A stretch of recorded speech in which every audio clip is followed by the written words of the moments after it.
Assembly میں کوئی ہے سر اس طرح کی آپ کے اندر پی ڈی ایم کے جہاں ہمارے پاس قوت تھی ہم نے تو لگایا، جہاں میاں صاحب آ گئے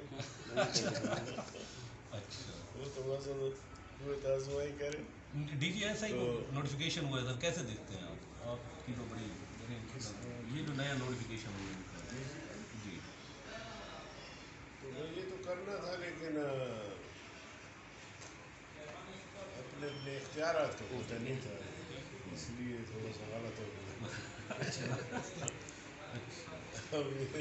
اس لیے ہم جو کہتے ہیں کہ یہ نااہل ہے، نالائق ہے، تو یہ بات ٹھیک ہے. اس کے اثرات دکھائی دیتے ہیں. آپ حضرات سب دیکھتے ہیں کہ ایسے ایسے فیصلے ہو جاتے ہیں، بعد میں ان کو پتہ لگتا ہے. اس قسم کے فیصلے ان کے پہلے بھی ہوئے تھے جب ایکسٹینشن والا ایشو تھا، اس میں کوئی بڑی نالائکی کی. 5 چیف جسٹس نے آخر یہ کہا تو اسے ڈرافٹ تیار نہیں ہوتا کہ تم یہ بار بار جو غلط کر کے لے کے آ رہے ہو. ایسے چٹھی پہ لکھ کر دیا اور اس بیوقوف کو بھی پتہ نہیں کہ یار اس طرح میں ہوتا ہے کیا کہ یہ آپ کو توسیع ہوگی، بس وہ ٹھیک ہوگی.